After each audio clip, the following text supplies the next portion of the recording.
हे गुरुदेव, नमोस्तु, नमोस्तु, नमोस्तु। आज के इस सत्र को यहाँ प्रत्यक्ष उपस्थित लोगों के माध्यम से मैं प्रारंभ करता हूँ। प्रथम प्रश्न के लिए मैं आमंत्रित करता हूँ श्री कोमल जी जैन महुआ से। नमोस्तु नमोस्तु। महाराज सरी, आपके शंका समाधान का विचार क्रांतिकारी कैसे विचार आया और ये इतना विचार आने के बाद समाज में इतनी जागरूकता कैसे आई? ये सब आप देख रही है वैसे आई। चलो। श्री चौधरी सुनील जी जैन, श्रीमती अनीता जी जैन, पटेरा कुंडलपुर से। हमारे पूरे परिवार की ओर से नमोस्तु गुरुदेव, नमोस्तु नमोस्तु नमोस्तु। गुरुदेव, आज वंदना पर जाते समय एक विचार आया कि जब हम किसी नए सफ़र की शुरुआत करते हैं तो हमेशा उसमें जो आने वाली कठिनाइयां हैं उसका एहसास हमें पहले होता है, और जो लक्ष्य पहुंचने के बाद की खुशी है उसका एहसास बाद में होता है। जैसे कि अगर हम धर्मशाला से निकलें तो सबसे पहले ये आता है मन में कि बहुत दूर है, बहुत कठिन है, चाहे कितनी बार भी वंदना कर ली हो, और जो ऊपर पहुंचने की खुशी होती है वो बाद में एहसास आता है। तो क्या किसी लक्ष्य प्राप्ति के पूर्व कठिनाई का एहसास सही है, और अगर ऐसा नहीं है तो इसको कैसे बदलें? देखिए, बहुत अच्छा सवाल किया। किसी भी लक्ष्य की प्राप्ति के पूर्व जो कठिनाइयों का एहसास होता है, ये एक प्रकार की दुर्बलता है। मेरी राय में लक्ष्य की प्राप्ति के समय लक्ष्य की पूर्ति के लिए निकलने वालों के मन में कठिनाइयों का एहसास होने की जगह लक्ष्य का आभास होना चाहिए। जैसे एक अनुभव की बात कह रहा हूँ, कोई बहुत प्यासा हो, कंठ सूख रहा हो, पता लगा आगे नदी है और 1-2 मील दूर है। जैसी नदी की ओर उन्मुख होते हैं, नदी की ठंडी ठंडी हवा आती है, पैरों की गति बढ़ती है या घटती है? हालत थक कर चूर है, लेकिन अब रास्ते की कठिनाई नहीं दिख रही है, नदी का निर्मल जल दिख रहा है। जब निर्मल जल दिखेगा तो रास्ते की कठिनाई नहीं। लेकिन मान लो ऐसे सफ़र में हो, कहा तो जाए कि आगे नदी है पर रास्ता देखा जाना हुआ नहीं है, और चले जा रहे, पता नहीं हमारे तो प्राण निकले जा रहे हैं, नदी कब आएगी कब आएगी कब आएगी, तो मनुष्य को दुविधाग्रस्त बनाते हैं। तो हमारे लिए कठिनाइयों का एहसास करने की जगह लक्ष्य पर विश्वास रखकर उसका आभास करना चाहिए। वो आभास हो तो फिर कोई दिक्कत नहीं। एक और बात कह रहा हूँ, थोड़ा दूसरे तरीके से। कभी किसी भी यात्रा के लिए निकले तो पहले उसकी एक मानसिक यात्रा कर ले। ये एक मैनेजमेंट के क्षेत्र में भी बहुत उपयोगी है। कोई भी कार्य कर लो तो एक मानसिक यात्रा है। कन्हैयालाल मिश्र प्रभाकर एक बहुत बड़े विचारक हुए। उनका एक आलेख मैंने बहुत पहले पढ़ा था, डबल जलसा। क्या था टाइटल? डबल जलसा। प्रसंग ये था कि वे एक शादी में गए, बाराती थे, तो पहले तो बाराती एक ही कमरे में बहुत सारे ठहरते थे। तो उनके साथ उनके एक मित्र थे। अब द्वाराचार के समय कपड़ा पहनना, थोड़ा सा ब्रीफकेस खोला, उंगली डाली और फट से निकाल लिया, कपड़ा बदल दिया। फेरे के समय पहनना, उंगली डाली तो कर लिया। रिसेप्शन के समय पकड़ना, बस उनको उंगली डालना और निकालना। तो उन्होंने पूछा कि ये आप ये फटाफट कैसे कर लेते हो? बोले ऐसा है कि मैं कोई काम एक बार नहीं करता, काम करने से पहले एक बार पहले कर लेता हूँ मानसिक रूप से, और मानसिक रूप से कर लेता। मैं घर से जब यात्रा के लिए चला तब मन में तय किया कब कौन सा कपड़ा पहनना है, क्या चीज़ करना है, उसको उसी क्रम से सिलसिलेवार रख दिया। तो मैं निकालता हूँ तो मेरी उंगली सीधे वहाँ जाती है और निकल आती। तो उन्होंने कहा मैं एक जलसा नहीं करता, डबल जलसा करता। तो उसमें उन्होंने एक बहुत अच्छी बात लिखी जो आज के संदर्भ में उपयोगी है।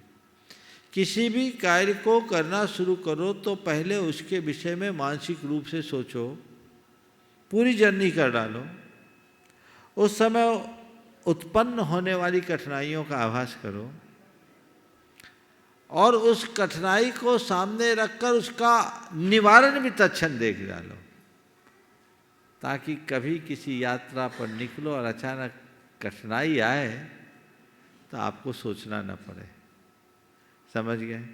तो यात्रा करने से पहले एक यात्रा करो, पुरानी यात्राओं को ताज़ी करो, रास्ते में क्या क्या समस्याएं आ सकती है वो सब अपने जेब में रखो, तो फिर कठिनाई का तो सवाल नहीं, उत्साह बढ़ेगा, उमंग बढ़ेगा।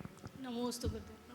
उपस्थित होंगे श्रीमान चौधरी सुनील जी जैन, श्रीमती अनीता जी जैन पटेरा कुंडलपुर से। कल्पना जी जैन मेरठ से अपना प्रश्न रखेंगे। और नमोस्तु गुरुवर, नमोस्तु।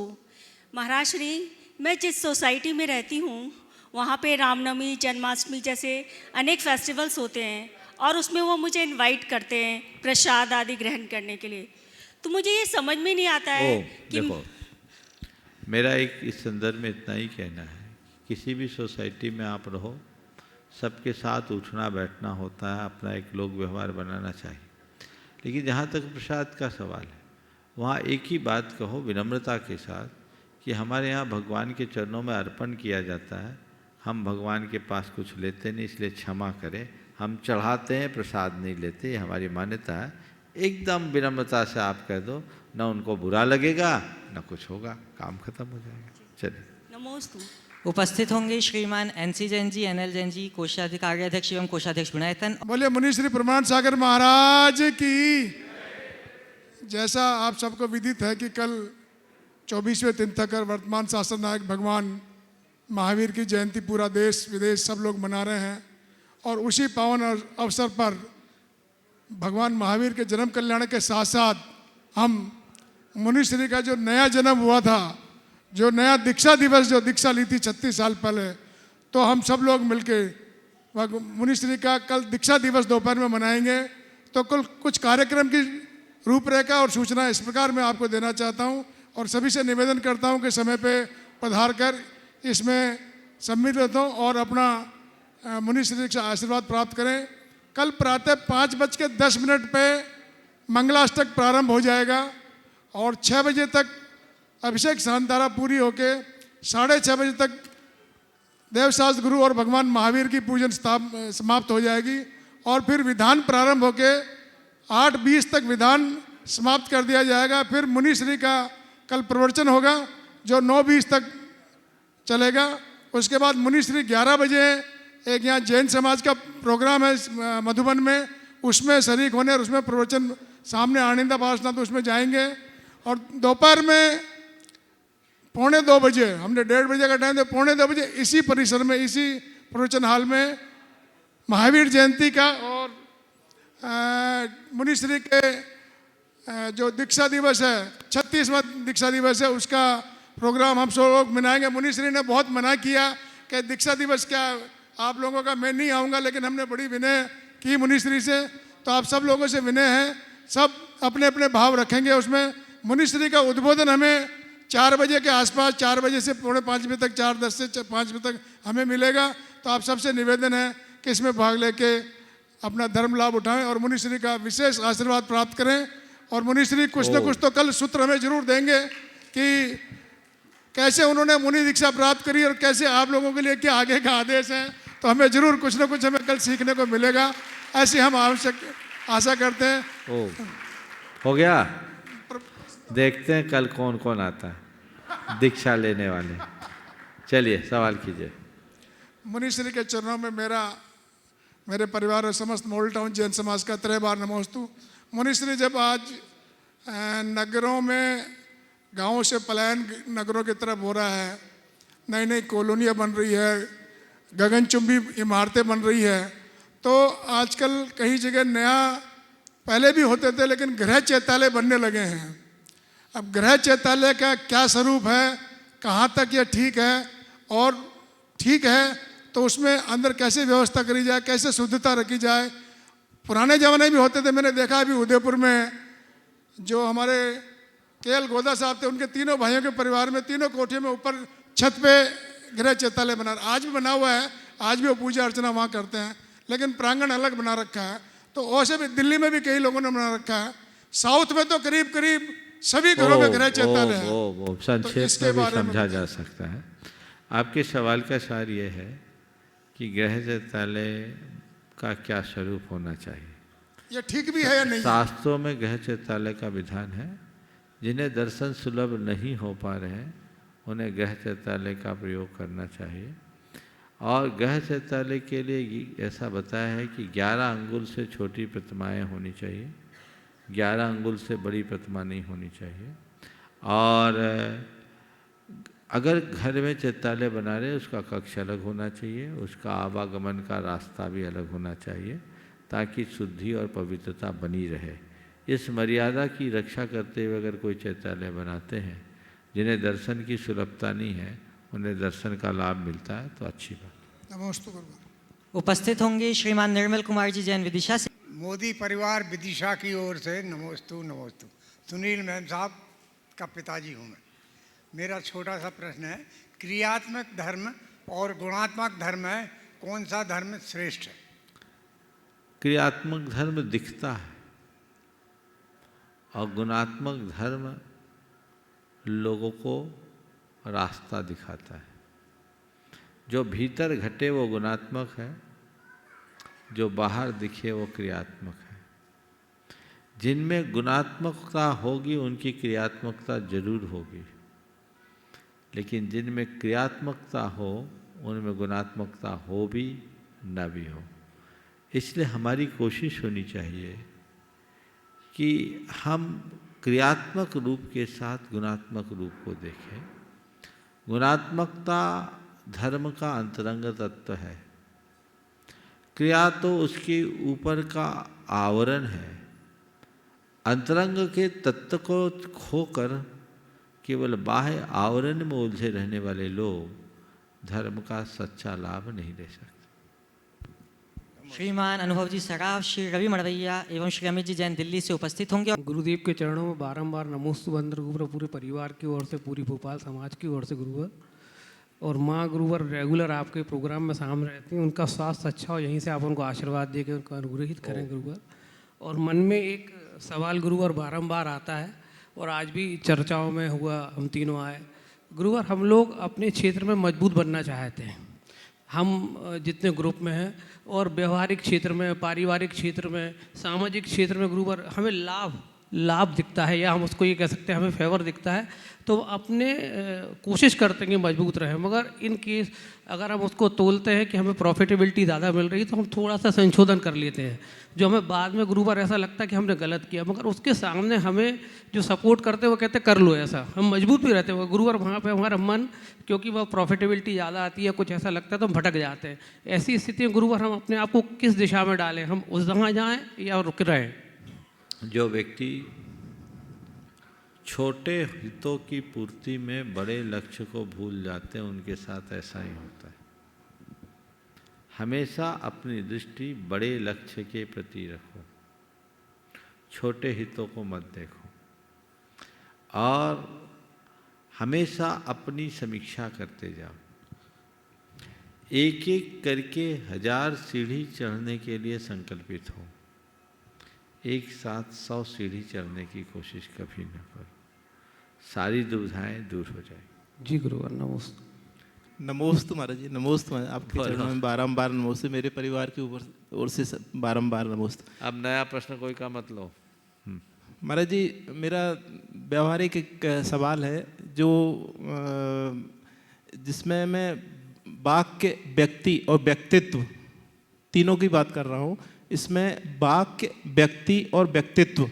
वाक्य, हाँ वाक्य, कथन मतलब, हाँ, व्यक्ति और व्यक्तित्व। वाक्य में मैं जो कह रहा हूँ और सामने वाला कह रहा है, उनमें बोलने में हमें कैसे ध्यान रखना चाहिए। मैं एक व्यक्ति हूँ और सामने वाला व्यक्ति है, उसमें सामने को कैसे पहचाने और हम बोल रहे हैं सामने वाले को कैसे व्यक्ति के रूप में प्रेजेंट करें। व्यक्तित्व जो है सामने वालों को कैसे परख पाएं, जिससे हम बात नहीं कर रहे हैं लेकिन उसके व्यक्तित्व से हमें ना कितना प्रभावित हों और हम अपने व्यक्तित्व से दूसरे को कैसे प्रभावित कर सकें। मुझे लगता है पहले तुम्हारे प्रश्न को ही सुलझाना पड़ेगा जी। प्रश्न कुछ भटका हुआ दिख हाँ, रहा है। व्यक्ति और व्यक्तित्व अलग चीज़ है, पर उसके साथ वाक्य को जो जोड़ा है वो कुछ सुसंगत नहीं दिखता जी। मैं चाहता हूँ शायद तुम ऐसा कहना भी चाह रहे होगे, बोल नहीं पाए। प्रश्न को अगर इस तरीके से रखा जाए तो उससे ज़्यादा कुछ सार प्रकट होगा। वो ऐसा रखा जा सकता है कि हम अपने व्यक्तित्व को कैसा बनाएं कि हमारे वचनों से हर व्यक्ति को आनंद आए। जी महाराज जी, यही पूछना चाह रहे शायद जी। है? ये अपने संदर्भ में और सामने वाले के संदर्भ में अलग है। और किसी के व्यक्तित्व को हम उसके वचनों से कैसे आंकें। जी। दो सवाल निकल गया जी। तो देखो, अपना व्यक्तित्व कैसे बनाए। हमारे जीवन में 4 बातें होनी चाहिए। पहली बात, वचनों में मधुरता, व्यवहार में विनम्रता,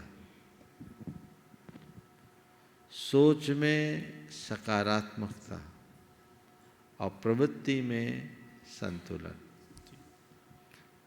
मधुरता, विनम्रता, सकारात्मकता और संतुलन, संयम अगर जीवन में आ गया तो हमारा व्यक्तित्व तो निखरेगा जी। और उसकी छाप हर किसी पर पड़ेगी। हम जिनके भी बीच रहेंगे उनके हृदय में हमारे प्रति एक अमिट छाप बनेगी कि नहीं, ये व्यक्ति बिल्कुल अलग है। मैं तुमसे पूछता हूँ, कोई ऐसे व्यक्ति से मिलना हो जिसका जीवन, जिसकी वाणी में मधुरता हो, व्यवहार अत्यंत विनम्र हो, जो हर बात को सकारात्मकता से देखता और करता हो और जिसका जीवन सधा हुआ हो जी। उस व्यक्ति के प्रति तुम्हारे मन में क्या धारणा होगी? बहुत श्रद्धा होगी। वो व्यक्ति कभी कुछ अनर्गल बोल सकेगा? नहीं। वो व्यक्ति कभी कोई गलत सलाह दे सकेगा? नहीं। उस व्यक्ति से तुम्हें कभी कोई आघात पहुंचेगा? नहीं महाराज। तो वो एक अच्छे व्यक्ति के रूप में है ना जी। तो एक अच्छे व्यक्तित्व का निर्माण कब होगा? जब वो अच्छे गुणों को अपनाएगा। तो अपने भीतर का व्यक्तित्व ऐसा बना लो जी। तुम्हारे सामने जो भी व्यक्ति होगा वो तुम्हारा कायल बनेगा। जी महाराज जी। दूसरी बात, हो सकता है कई ऐसे व्यक्ति जिनका व्यक्तित्व बहुत अच्छा नहीं है, दूसरे शब्दों में कहूँ उज्जड स्वभाव वाला कोई आदमी हो, उससे पाला पड़ जाए तो क्या करो? सकारात्मकता रखो, कुछ को इग्नोर करो, कुछ को बर्दाश्त करो, आगे बढ़ जाओ। उन सब बातों पर ध्यान मत दो। हमें एक बात सदैव ध्यान रखना है, हम दुनिया को नहीं बदल सकते, दुनिया के प्रति अपने दृष्टिकोण को बदल। जी महाराज जी, नमोस्तु महाराज जी। नमोस्तु महाराज जी। विरोजन परिवार आराम वालों की तरफ से आपको बारंबार नमोस्तु महाराज जी। महाराज जी, मेरा प्रश्न ये है कि जब आप आज पूजा में पाठ में बताया गया था विधान में कि इष्ट योग और अनिष्ट योग में जब सब कर्मों का ही खेल है, तो हमें अपने गुरुओं से, अपने भगवान से क्या अपेक्षा रखनी चाहिए? यह उचित भी होगी अपेक्षा रखना या अनुचित है? देखो, बिल्कुल मैं एक बात कहता हूँ, प्रायः आप लोग गुरु के पास जाते हो और भगवान के पास जाते हो तो अपना रोना लेके जाते हो। तुम उनसे जो ले सकते हो उस तरफ तुम्हारी दृष्टि नहीं। सब संसार मांगने जाते हैं। अरे उनसे तो रास्ता, मार्गदर्शन लो, वस्तु के स्वरूप को जाने लोगे, जीवन आनंद में आएगा। आज मैंने कहा था कि इष्ट का वियोग और अनिष्ट का संयोग तो भगवान भी नहीं रोक सकते, पर भगवान का भक्त होगा वो उसके उपद्रव से बच जाएगा, अर्थात उसके आतंक से बच जाएगा, परेशान नहीं होगा। जीवन और जीवन की व्यवस्था को जानो। गुरुओं से तुम्हें कुछ मांगने की जरूरत नहीं पड़ेगी, उनके उपदेशों को श्रद्धा से सुन लो। अपने आप रास्ता दिखेगा। तुम लोग सुनते कम हो, सुनाते ज़्यादा, मामला गड़बड़ हो जाता है और उस गड़बड़ी के परिणाम स्वरूप बहुत सारी विसंगतियां जीवन में आती। पक्के गुरु भक्त बनो। जब तत्व ज्ञान का स्पर्श होगा तो किसी भी प्रकार के थोथे कर्म कांडों में नहीं उलझोगे। लोग आजकल उन्हीं बातों में उलझ जाते हैं। कई बार लोग आते हैं, मैं सबसे कहता हूँ, मैं तुम्हें झुनझुना पकड़ाना नहीं चाहता, मैं तुम्हें झुनझुना नहीं पकड़ाना चाहता, मैं तुम्हारी भूख मिटाना चाहता हूँ। बच्चा रो रहा है, झुनझुना पकड़ा दो, थोड़ी देर के लिए बच्चा शांत होता है, लेकिन कितनी देर? सही माँ कौन है जो रोते बिलखते बच्चे को झुनझुना पकड़ा के संतुष्ट करे, या उसको इतना तृप्त कर दे कि कभी उसे कुछ जरूरत ही ना पड़े? कौन है? सद्गुरु उस माँ की भांति है जो वस्तु स्वरूप का सही परिज्ञान कराकर, जीवन की वास्तविकता का बोध कराकर उसे अंदर से तृप्त कर देती, उसे समझ में आने लगता है, वो रास्ता देख लेता है और बड़ी बड़ी चुनौतियों का सामना करने के लिए तैयार हो जाता है। तो वो दृष्टि होनी चाहिए। इसलिए मैं तुम लोगों से कहता हूँ, बिल्कुल झुनझुने के चक्कर में पड़ना मत। समझ गए? आजकल गुरुदेव ये आगे बढ़ो, पक्का बढ़ो, पक्का बनो, सच्चा बनो। जीवन के झंझावातों में अपनी निष्ठा के दीप को ज्योतित बनाए रखना ही जीवन की सबसे बड़ी उपलब्धि है। चाहे कुछ भी हो, मुझे डगमगाना नहीं है, बढ़ते जाना है, चलते जाना है, आगे बढ़ना है, ये लक्ष्य रखें। नमस्ते गुरुदेव। श्रीमान सुनील जी अजमेरा हजारीबाग से। और गुरुदेव के चरणों में सकल दिगंबर जैन पंचायत हजारीबाग का बारंबार नमोस्तु नमोस्तु नमोस्तु। महाराज जी, सवाल तो बहुत बार आपके मन से आया, लेकिन अभी लोगों के दिमाग में बैठा नहीं है। अभी हम लोग मंदिर में जो द्रव्य के लिए चावल चढ़ाते हैं, तो इस बार मैंने वर्धमान से कमल जी पाटनी के यहाँ से चावल मंगवाया हजारीबाग, और वो मंदिर में अभी यूज़ कर रहे हैं।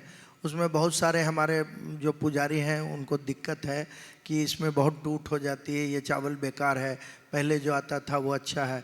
तो कृपया मार्गदर्शन दें कि सबकी सद्बुद्धि ठीक हो। देखो, चावल के संदर्भ में बहुत भ्रम हो गया। मैं बार बार कहता हूँ, शुद्ध चावल ही भगवान के चरणों में चढ़ाओ। आजकल प्री स्टीम चावल बनने लगा है, जिसे पहले भाप से भभाया जाता है, फिर उसे बॉयलर में डाल करके भाप से भभा करके फिर प्रोसेस करके चावल निकाला जाता है और पॉलिश हो जाता है। इसे पुराने ज़माने में उष्णा चावल कहते थे। ये चावल आपको अखंड दिखता है, लंबा लंबा दाना दिखता है, और आप लोगों को कहा जाता अखंड तंदुल चढ़ा। तो अखंड तंदुल नहीं, अशुद्ध तंदुल है, क्योंकि वो प्री स्टीम्ड होने से सकरा हो गया। अरवा चावल होता है दूसरा, जो सीधे धान से चावल बनता है हॉलर के माध्यम से। दो प्रोसेस है, एक बाय सेलर और एक बाय हॉलर। सेलर में जो निकलता है वो प्री स्टीम्ड होता है, हॉलर में जो जाता है वो ऐसे निकलता है। चूँकि अरवा चावल खाने वाले लोगों की संख्या कम है, इसलिए ज़्यादातर राइस मिलों में उष्णा चावल ही बनता है। और पहले उष्णा और अरवा के रंग में बड़ा अंतर दिखता था, उष्णा थोड़ा मोटा भी होता था, लेकिन आजकल हाईटेक व्यवस्था हो गई और पॉलिश होने के कारण भेद ऊपर से दिखता नहीं। आप लोग वो चढ़ाते हैं, वो चढ़ाने योग्य कतई नहीं है। छोटे दाने के चावल को आप टूटा मत मानो, असली चावल तो वही है जिसको साली तंदुल बोलते हैं, छोटा छोटा। वो चावल छोटा है, खोटा नहीं है, वो टूटता भी नहीं, और धोते समय थोड़ी सावधानी रखो। पर मैं तो ये कह रहा हूँ, टूटा चढ़ा लेना, पर अशुद्ध मत चढ़ाना। न तो आहार में लेना चाहिए, न भगवान को चढ़ाने के काम में लेना चाहिए। पूजा पाठों में आज भी वैष्णव परंपरा में भी अरवा चावल का ही प्रयोग होता है, उष्णा चावल का नहीं। इसलिए अरवा चावल ही चढ़ाना चाहिए। हर जगह दिक्कत आती थी, अब यहाँ आप समाधान मिला, कमल भाई कमल पाटनी ने वर्धमान से उपलब्ध करा रहे, यहाँ तो वही चल रहा है। मैं सारे देश के लोगों से कहना चाहूँगा, अभी भी मैं तो देखता हूँ लोग मेरे चरणों में जब चढ़ाते हैं तो देखता हूँ उष्णा चावल चढ़ा रहे। ये आप एक दोष कर रहे हैं। शुद्धता रखिए, पवित्रता बनाए रखिए। प्री स्टीम्ड है यानी वो अनछने जल से उबल चुका है, वह सकरा हो गया, वो सेवन करने योग्य नहीं तो चढ़ाने योग्य कैसे होगा। इसलिए इस पर सबको ध्यान रखना ही चाहिए। उपस्थित होंगे श्रीमान विजय जी सरावगी कोलकाता से। अज्ञान तिमिर को दूर करे, ये ज्ञान की लो जलाते हैं, ऐसे गुरुवर के चरणों में हम नित दिन शीश झुकाते हैं। नमोस्तु गुरुदेव, मेरा मेरे परिवार और कलकत्ता समाज की ओर से बारंबार नमोस्तु। गुरुदेव कहते हैं मोक्ष परमानंद है, मोक्ष के बाद शरीर ही नहीं रहता, तो फिर आनंद कैसे और परमानंद कैसे? ये बता, आनंद शरीर में होता है कि आत्मा में? आत्मा में। हाँ, महसूस तो गुरुदेव शरीर से ही करते आनंद को, आत्मा किसने देखी है? चलो ठीक है, मैं बताता हूँ किस चीज में आनंद आता है तुम्हें। गुरुदेव अभी तो कमाई करने में बहुत आनंद होता है। तो ये जो कमाई करने में आनंद, हकीकत बोला, उम्र भी यही है। कमाई करने में जो आनंद आता है तो शरीर में कहीं गुदगुदी होती है, कहीं शरीर में आराम मिलता है। आनंद कहाँ आ रहा है? मन में आ रहा है गुरुदेव, दिमाग से। मन में। मन में ना, फिर से पूछ रहा हूँ, आनंद किस में आ रहा है? मन में। कब आता है? जब जो मन चाहा वो हो जाने से। जब तुम्हें पता लगता है कि हमने इतना कमाया था। यस। हाँ, अभी तुम्हारे लिए इन्फॉर्मेशन हो कि तुम्हारी अमुक डील में तुम्हें 5 करोड़ का फायदा हुआ, बोलो उछलोगे कि नहीं? हाँ गुरुदेव, बिल्कुल खुशी से उछल जाओगे। हाँ गुरु, है ना? सोचोगे कि 1 करोड़ यहीं दे दे। आनंद आएगा। हाँ गुरुदेव, है ना? मान लो तुम्हारे पास सूचना मिली कि 5 करोड़ का फायदा हुआ, निश्चित तुम्हें आनंद आएगा। कब? जब ये इन्फॉर्मेशन तुम्हारे कानों में पहुंचेगी तब। लेकिन थोड़ी देर बाद बताई गई, भैया ये खबर झूठी थी, ये फायदा अपने को नहीं हुआ, किसी दूसरे को हुआ। तब दुख नहीं होगा गुरु, नॉर्मल हो जाएगा। आनंद तो नहीं आएगा। आनंद तो नहीं आएगा। तो आनंद किससे हुआ? कमाई से आया कि कमाई की सूचना से हुआ? सूचना से आया। ये सूचना क्या है? ज्ञान है या शरीर है या मन है? ये तो ज्ञान से ही सूचना मिली। तो ज्ञान ने आनंद दिया कि मन ने आनंद दिया या शरीर ने आनंद दिया? ज्ञान ने दिया। तो आनंद का मूल क्या है? ज्ञान। बोलो। ज्ञान। ज्ञान कहाँ है? आत्मा में। तो मूल आनंद कहाँ है? आत्मा। मोक्ष में क्या है? नमस्ते। नमस्ते। उपस्थित होंगे श्रीमान अनिल जी संगीता जी सेठी हजारीबाग से। और आपकी बात बंधुओं मैं बता दूं और आप लोगों से मैं अभिवादन की अपेक्षा रखूंगा। यह वह परिवार है जहां पूज्य गुरुदेव ने अपना बचपन बिताया था। यह पूज्य गुरुदेव के भैया भाभी हैं। सभी करतल ध्वनि से इनका अभिवादन करें और आपके बाद तैयार रहेंगे श्रीमान विनय जी जैन, जड़ी बूटी गुणायटन ट्रस्टी, ललितपुर से। नमस्ते महाराज जी। महाराज जी, अपनी जीत और दूसरे की हार में तो सब आनंदित होते हैं, लेकिन दूसरे की जीत में आनंदित कैसे हों? अपनी जीत और दूसरों की हार में सभी आनंदित होते हैं, पर दूसरों की जीत और अपनी हार में हम आनंदित कैसे हों? बड़े आसानी से हो सकते हैं यदि हम अपनी सोच को थोड़ा बड़ा कर लें। सोच को थोड़ा बड़ा कर लें। अगर हमारी सोच बड़ी हो जाए तो फिर कहीं कोई दिक्कत नहीं। आज से कुछ दिन पहले मैंने एक घटना सुनाई थी, आज दोहराऊंगा नहीं। वो एथलीट्स ने एक प्रतियोगिता जीती और जीती हुई प्रतियोगिता हार कर कैसे आगे बढ़े, उसको ध्यान रखना। नमस्ते महाराज। उपस्थित होंगे श्रीमान विनय जी जैन, जड़ी बूटी गुणायटन ट्रस्टी, ललितपुर से। नमोस्तु। एक तो कई जगह से हमारे माध्यम से आपको नमोस्तु निवेद किया गया है। तो संक्षिप्त में मैं बाबा बोल देता हूँ। अहमदाबाद से पारस कुमार और हमारी बड़ी दी ममता दी ने भेजा है, डॉक्टर राजेश जी जैन, वर्षा जैन ने भेजा है, और भोपाल से RK जैन और ज्योति जैन ने, और ललितपुर से हमारे बड़े भाई हमारे प्रेरणा तो धन्यवाद धन्यवाद। बड़े भाई मनोज कुमार ने भी आपको नमोस्तु निवेदित किया है। महाराज जी, हमारा प्रश्न ये है कि एक तरफ महिला सशक्तिकरण की बात हो रही है, अभी 2 दिन पहले विश्व महिला सशक्तिकरण दिवस भी था, तो ये बात यहाँ से आई है कि अभी ललितपुर में जो अभिनंदन तीर्थ का पंच कल्याणक हुआ था, उसकी 24वीं में, अभिनंदन तीर्थ की 24वीं में एक मंदिर का सौभाग्य आपके आशीर्वाद से हमारे परिवार को मिला था। तो उसमें लड़कियां का नाम प्रशस्ति में नहीं लिखा गया।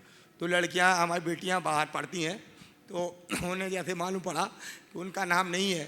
तो ऐसा क्यों है कि मतलब लड़कियों का नाम नहीं दिया जाता है? ओ भैया, ये सवाल इतना लेट खड़ा क्यों हुआ? ये सवाल तो वहीं खड़ा होना था, तो शायद कुछ फायदा होता। अभी कैसे कर रहे हो? मैंने समझ गए, महाराज जी से क्यों नहीं पूछा? महाराज जी को मैंने वो बोला था, बोले ये परंपरा नहीं है। तो फिर ये सवाल यहाँ क्यों खड़ा कर रहे? जो गुरु आ गया वो मान लो। नमोस्तु नमोस्तु। उपस्थित होंगे श्रीमान पार्षद पंकज जैन, ललितपुर। परम पूज गुरुदेव के चरणों में बारंबार नमोस्तु नमोस्तु नमोस्तु। हे गुरुदेव, हमें सब चीज़ों पर विश्वास होता है, भगवान पर, आप पर, भगवान की पूजा भक्ति और अर्चना पर भी। और अगर कोई ज्ञानी व्यक्ति भी हमें कुछ ऐसी बात बता दे, उस सकारात्मक बात, तो हमें उस पर भी विश्वास हो जाता है। लेकिन हमें कभी अपनी स्वयं पर विश्वास नहीं होता जितना दूसरों की बात पर हो जाता। तो वो विश्वास कहाँ से लाए महाराज जी? हमें सब स्वयं पर विश्वास नहीं होता जितना कि दूसरों पर। एक काम करो, गुरु और भगवान पर विश्वास है ना? हाँ महाराज जी। गुरु और भगवान पर विश्वास के साथ गुरु और भगवान की वाणी पर विश्वास करना शुरू कर दो, खुद पर भी विश्वास हो जाएगा और सारी दुविधाएं दूर हो जाएगी। नमोस्तु महाराज। संजीव जी जैन जयपुर से आमंत्रित हैं और आपके महाराज जी के चरणों में बार बार नमोस्तु। महाराज जी, आज से 5-6 वर्ष पूर्व जब जयपुर आपका चौमासा हुआ, तब सम्यक दर्शन के ऊपर आपने करीब 20-25 दिन तक बहुत अच्छा प्रवचन किया। उसके बाद भी कई बार किया, लेकिन मैंने उस समय रेगुलर सुना। 8 अंग उसके जो बताए, उसमें जो चौथा अंग अमूर्ता, अमूर्ता की जगह आज हम कहीं मूर्ता की तरफ तो नहीं बढ़ते चले जा रहे? हमारी स्थिति क्या हो रही है और उसका क्या अर्थ पूरा होगा, या समझाएं दोबारा। देखो, तुमने जो सवाल किया वो प्रवचन का विषय। चलिए, अब फिर से प्रवचन चालू होने वाला है। कल महावीर जयंती से प्रारंभ होगा। मैं कोशिश करूँगा यहीं से इस श्रृंखला की शुरुआत करूँ। मूर्ता की वृद्धि केवल इसलिए हो रही है कि हम मूल तत्व से विमुख हो रहे हैं। जब हम मूल तत्व को पकड़ कर चले तो अच्छा होगा। और ये बात सही है, ये धार्मिक अंधविश्वास है मूर्ता, जो उपासनागत भी है और आध्यात्मिक रूप में भी है। जब तक हम तत्व ज्ञान नहीं प्रकट नहीं करते, तब तक इस मूर्ता से मुक्त होना मुश्किल है। हमें तत्व ज्ञान का प्रचार करना आवश्यक है। नमस्ते। प्रस्तुत होंगे श्रीमान राजेश जैन पुणे से अपनी सूचनाओं के साथ। नमोस्तु गुरुदेव। गुरुदेव, आपकी अनुमति से सभी के लिए एक सूचना प्रेषित करना चाहूँगा। मुनि श्री 108 प्रमाण सागर जी महाराज द्वारा प्रवर्तित भावना योग के नियमित प्रयोग से अनेकों लोग लाभान्वित हुए हैं। तो आइए खुद का और समाज के व्यक्तित्व का सकारात्मक निर्माण कर भावना योग द्वारा हम करें।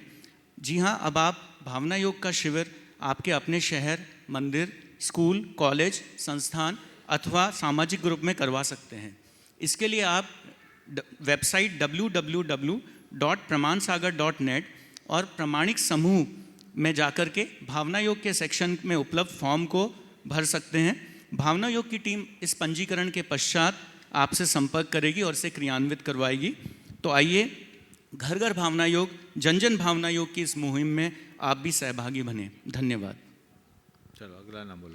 उपस्थित होंगे श्रीमान राजीव जी, SG रागा, डाल्टनगंज से। गुरु जी के चरणों में डाल्टनगंज से सुभाष कुमार, सुनील कुमार, राजीव कुमार रारा, पूरे परिवार की तरफ से गुरु चरणों में त्रिकाल नमोस्तु नमोस्तु नमोस्तु। आज का प्रश्न मेरा बेटा यश वो आपसे पूछेगा। नमोस्तु महाराज श्री। तो महाराज श्री, मुझे ऐसा लगता है कि हमारे जीवन में जितनी भी दुख होती है उसका मेन रीज़न होता है कि हम जो दूसरों से अपेक्षा या एक्सपेक्टेशन रखते हैं वो हम कैसे कम कर सकें या दूसरों को हम कैसे एक्सेप्ट कर सकें। नमस्ते महाराज। ओ देखिए, बात बिल्कुल सही पकड़ी है तुमने कि हमारे मन की अपेक्षाएं ही हमें दुखी बनाती। सवाल है अपनी अपेक्षाओं को कम कैसे कर सकते। देखिए, अपेक्षाएं तो होती है, बनी रहती है, अपेक्षाएं रखो, लेकिन अपेक्षा की पूर्ति न होने पर अपने आप को उपेक्षित महसूस करना बंद कर दो। अभी तुम यहाँ हो, ये अपेक्षा लेकर के तो आए ही थे कि महाराज से जाऊंगा तो मिलूंगा, 2 मिनट बात करूंगा, अभी नया नया प्लेसमेंट हुआ है, अपनी बात बताऊंगा, ये अपेक्षा लेकर आए थे कि नहीं आए थे। भाग्य से तुम्हें मौका भी मिल गया, और मौका ही नहीं मिले यहाँ प्रश्न करने का भी मौका मिल गया, खुशी भी हो रही होगी। बाई चांस मेरी व्यस्तता अवश्य तुम्हें यह अवसर नहीं मिलता तो तुम्हारे मन में क्या होता। नहीं, अभी तो महाराज जी कुछ नहीं होता। अगर नहीं मिलता तो तुम क्या करते। जो ईमानदारी से बोलो, जो तुम्हारे दिल में बीतता, कल्पना करो कि अगर तुम्हें नहीं मिलता ये मौका तो तुम क्या करते। थोड़ा तकलीफ होता महाराज जी, बट तकलीफ होता, पापा को बोलते क्या पापा आप इतना भी समय नहीं दिला पाए, 30 बरस से महाराज से जुड़े हो, है ना। और थोड़ा ये भी कह सकते कि हम महाराज अब बड़े बड़े के हो गए, हम छोटों के कौन पहचानेगा। हो सकता है तुम्हारे मन से ना भी हो, लेकिन ऐसी प्रतिक्रियाएं मन में आती है, बहुत लोगों को आती, मुझसे तो बहुतों को शिकायत होती है। अब मैं सोचता हूँ कि फिर तो मैं तुम लोगों से मिलने का ही धंधा शुरू कर दो, दिन भर तुम ही लोगों से मिलता रहूँ तो खुद से कब मिलूँगा। ये भी तो विचार करो। तो ऐसी घड़ी में एक प्रतिक्रिया ये है, और एक दूसरी प्रतिक्रिया यदि तुम्हारी सोच सकारात्मक हो तो कहोगे देखो आजकल महाराज की व्यस्तता बहुत बढ़ गई, पर कम से कम हमें दर्शन तो मिल गए, मैं भाग्यशाली हूँ, और उनका उपदेश सुन लिया, वहाँ से प्रेरणा मिल गई। और अंदर से खुशी होनी चाहिए, अरे जब हम जुड़े थे तब महाराज के पास 10-20 लोग ही रहते थे, आज पूरी दुनिया दीवानी हो गई, हमारी छाती फूल रही है। सोच अगर अच्छी होगी तो प्रतिक्रियाएं हमेशा सकारात्मक होगी, और जब प्रतिक्रियाएं सकारात्मक होगी तो मन कभी दुखी नहीं होगा। तो अपेक्षा मुक्त जीवन नहीं होता, पर अपेक्षाओं की पूर्ति न होने पर अपने आप को उपेक्षित महसूस करने वाला हमेशा दुखी होता है। तो चाहे कुछ भी हो, अपेक्षाएं रखो, होगी, बिना अपेक्षा के तो मैं भी नहीं बोल रहा हूं, मुझे भी तुम लोगों से अपेक्षा है। क्या अपेक्षा है? हाँ, मैं क्या अपेक्षा लेकर बैठा हूं? भैया आप लोग सुनो, पहली अपेक्षा तो ये है, सुनो और थोड़ा सुधरो। अब मान लो मैं यहाँ आऊं और श्रोता मेरे पास नहीं हो तो मैं किसको सुनाऊंगा? कोई हो ही नहीं। हाँ, तो तुम सुन रहे हो, तुम्हारी बॉडी लैंग्वेज मुझे दिख रही है, भाव भंगिमा दिख रही है, हाँ ये सुन रहे हैं। अब बूथ से ऐसे खड़े रहो तो मैं बोल पाऊंगा क्या? तुम्हारा प्रतिभाव ही नहीं मिलेगा तो मेरे मुख से निकलेगा क्या? तो अपेक्षा है कि आप सुनो और बातों को अपने जीवन में अपनाकर कल्याण करो, ये अपेक्षा है। पर मेरे अपेक्षा का आग्रह नहीं कि तुमको सुनना ही पड़ेगा। बहुत से लोग यहाँ आए हुए हैं, अभी हो सकता है कैंटीन में बैठे हो सकता है इधर उधर घूम रहे हो, तुम यहाँ आए मेरे पास नहीं आए जी, कैसे आदमी हो? ये मुझे दुखी करेगी। नहीं भाई, ठीक है, हम जो कहें वो तुम करो ही, ये आग्रह भाव दुखी बनाएगा। समझ गया? इसलिए एक लाइन में अपेक्षाएं रखो, पर अपेक्षा की पूर्ति न होने पर अपने आप को उपेक्षित महसूस मत करो, और जीवन में औरों की अपेक्षाओं की पूर्ति करने का ईमानदार प्रयास करो। जहाँ तक बने किसी की उपेक्षा मत करो। जीवन का ये मंत्र बना लो। नमोस्तु महाराज। उपस्थित होंगी श्रीमती कलाजी कासलीवाल, सुरेंद्र जी कासलीवाल जयपुर से, और आपकी बात तैयार रहेंगी। महाराज जी को 3 बार नमोस्तु नमोस्तु नमोस्तु। जयपुर से बैजी साहब, पापा साहब ने और अम्मा ने भी आपको नमोस्तु भेजा है 3 बार, नमोस्तु नमोस्तु नमोस्तु। मेरा प्रश्न यह है कि हिंसा कितने प्रकार की होती है और हम गृहस्थ किस किस हिंसा से किस प्रकार बच सकते हैं जिससे हिंसा ना हो? देखिए, आरंभी हिंसा, औद्योगिक हिंसा, संकल्पी हिंसा, आरंभी हिंसा, औद्योगिक हिंसा और विरोधी हिंसा के भेद से हिंसा के 4 प्रकार हैं। और गृहस्थों के लिए संकल्पी हिंसा का त्याग है। आरंभी, औद्योगिक और विरोधी हिंसा में यथासंभव यत्नाचार का पालन करना चाहिए, और हम यत्नाचार अपनी प्रत्येक प्रवृत्ति में रखें। हमें इस बात का ध्यान रखना चाहिए कि हमारा मूल धर्म अहिंसा है, इसलिए हमारे प्रत्येक प्रवृत्ति और व्यवहार में हिंसा कम से कमतर हो, यह प्रयास होना चाहिए। मैं इस मंच से, इनके माध्यम से सुशील जी, जिन्हें सब पापा साहब कहते हैं, आशीर्वाद देना चाहूँगा, जिनने अपना पूरा जीवन लोगों की सेवा भैया वृत्ति में समर्पित किया, जो सेवा की पर्याय और एक कपड़े वाले संत हैं। आज 95 वर्ष से अधिक की अवस्था में भी आज भी वे अपनी चिकित्सा से लोगों को लाभान्वित कर रहे हैं। ये उनके कर्म वीरता का द्योतक है।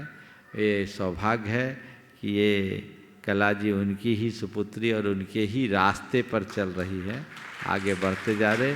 मैं इन्हें भी उनके ही रास्ते, पथानुगामी बनकर उसी रास्ते पर आगे बढ़ने का आशीर्वाद देता हूँ। नमस्ते नमस्ते। उपस्थित होंगे श्रीमान असित जी अर्चना जी बेनाडा कोलकाता से। नमस्ते महाराज जी। महाराज जी, कल 2 महोत्सव है, एक महावीर जन्म कल्याण महोत्सव, एक आपके दीक्षा दिवस। तो महाराज जी, आज के ही दिन 36 साल पहले आपको कैसा लगा, और दूसरे दिन गुरु महाराज से आपको दीक्षा मिली और उसकी अनुभूति, और पहला आहार कर पात्र में आपको कैसा लगा, ये संस्मरण हम लोग सुनना चाहते हैं। मेरा दीक्षा हो जाने दो, फिर बताऊंगा। नमोस्तु नमोस्तु, शत नमन। महाराज जी, मेरी शंका ये है कि हम शुरू से सुनते आ रहे हैं बच्चों को अच्छे संस्कार देना चाहिए। एक माँ जब बच्चा गर्भ में रहता है तब से इसी कोशिश में रहती है कि मुझे अच्छा धर्म अध्ययन वगैरह करना है, अच्छे संस्कार देना है। तो बच्चे बचपन में मंदिर भी जाते हैं, पाठशाला भी जाते हैं, जैन धर्म के नियम समझते हैं, मंदिर भी जाते हैं प्रतिदिन। परंतु जो नौकरी पेशा है उनके यहाँ कोई व्यापार नहीं रहता, तो बच्चों को बहुत मेहनत से बाहर पढ़ने भेजा जाता है, और वहाँ पे जब वो जॉब करने लगते हैं, धीरे धीरे समझ में आता है कि ये धर्म विहीन होते जा रहे हैं और कुतर्क करने लगते हैं। तो इसके लिए माता पिता कितने दोषी हैं और कैसे इन स्थितियों से पार पाया जा सकता है? देखिए, समय का प्रभाव है और कुछ गलतियाँ भी। हम लोग बच्चों को धर्म रटाते हैं या सिखाते हैं, जबकि हमें उनके हृदय में धर्म जगाना चाहिए। संस्कार को जब हम अंदर से जगाएंगे तभी वो कुछ कर पाएंगे। हमें उस दिशा में प्रयास करना चाहिए, और हम उनके हृदय में प्रारंभ से पाप भीरुता, संवेदनशीलता को जगाएं तो वो अपने जीवन में आगे बढ़ सकते हैं। जी गुरुदेव, सिवनी वालों की तरफ से शत नमन। इंद्रजी जैन मंडला सांगानेर से अपना प्रश्न रखेंगे। महाराज जी, मेरा शंका ये है कि प्रथमानुयोग जी के ग्रंथ में पढ़ने में आता है कि जब मुनिराज नगर में आगमनी करते हैं और राजा को पता चलता है तो वे सिंहासन से उतरकर 7 कदम बढ़कर भगवान महाराज जी को नमोस्तु करते हैं। तो महाराज जी, मेरी शंका ये है कि वह 8 कदम 9 कदम भी तो बढ़ सकते हैं। 7 अंक पूर्ण श्रद्धा और समर्पण का प्रतीक है, 7 परम स्थान का प्रतीक है। गजरत फेरी में भी 7 फेरे लगाए जाते हैं, और जब शादी होती तो भी 7 फेरे लगाए जाते हैं, इसलिए 7 कदम आगे चलते हैं। नमोस्तु। उपस्थित होंगे अंशिका जी जैन दिल्ली से। और आप मुनिश्री के चरणों में 3 बार नमोस्तु नमोस्तु नमोस्तु। महाराज श्री, मैं अभी 12th क्लास में हूँ और MBBS की तैयारी कर रही हूँ, तो पढ़ाई और धर्म को साथ लेके कैसे चलूँ, कृपया मार्गदर्शन कीजिए। 12th में हो, बिल्कुल पढ़ाई को अपना काम करो और अधर्म नहीं करना ही अपना धर्म मानो। समझ गए? आशीर्वाद। चलो। लवधी जी सेठी अपना प्रश्न पूछेंगे और जी मेरा प्रश्न यह है कि कभी कभी हमारे कुछ ऐसे दोस्त बन जाते हैं जिनके साथ हम चाहे कितनी भी दोस्ती बनाना मेंटेन करें, पर फिर भी वो हमारे साथ वैसी दोस्ती मेंटेन नहीं करते और हमें सिर्फ यूज़ करते हैं। तो महाराज जी हमें वैसे लोगों के साथ कैसे बिहेव करना चाहिए? ऐसे लोगों से सुरक्षित दूरी, मिल गए तो राम राम, नहीं तो अपने काम से काम। समझ गए? ऐसे लोगों से ज़्यादा घुलो में मिलोगे तो सब गड़बड़ हो जाएगा, इसलिए मेंटेन रखना चाहिए। नमस्ते। श्रीमान मोनोजी जैन दिव्य एक्सप्रेस से। महाराज जी के चरणों में त्योहार नमोस्तु पूरे दिव्य एक्सप्रेस परिवार की ओर से तथा जबलपुर संगम कॉलोनी समाज की ओर से भी नमोस्तु नमोस्तु नमोस्तु। कटनी से भी सवाल कर लो जल्दी से, इसी में निकल जाए। महाराज जी, एक अच्छी बात है कि समाज में जितनी संपन्नता बढ़ रही है उसके साथ ही लोगों में धर्म का भी प्रभाव बढ़ रहा है, रुझान बढ़ रहा है, किंतु साथ में यह भी देखा जा रहा है कि जिनके पास अर्थ ज़्यादा है वो समाज में अपने उसमें समाज को अपने हिसाब से चलाना चाहते हैं। इस दिशा में मार्गदर्शन पूरी देश भर की समाज को। देखिए, ये बात सही है कि आज अर्थ की प्रधानता दिख रही है और धनी लोग पूरी समाज को अपने हिसाब से चलाने की कोशिश कर रहे हैं, लेकिन ऐसा नहीं है कि जितने धनी लोग हैं वो अधर्मी ही हों। अगर धनी होने के साथ वो धर्मी भी हो जाए तो समाज की दिशा बदल जाएगी, और धर्मी और धनाढ्य लोग एक साथ आगे बढ़े तो बहुत आगे बढ़ेंगे। उपस्थित होंगे श्रीमान अरुण जी श्रीमाल जयपुर से। नमोस्तु गुरुदेव, नमोस्तु गुरुदेव, नमोस्तु गुरुदेव।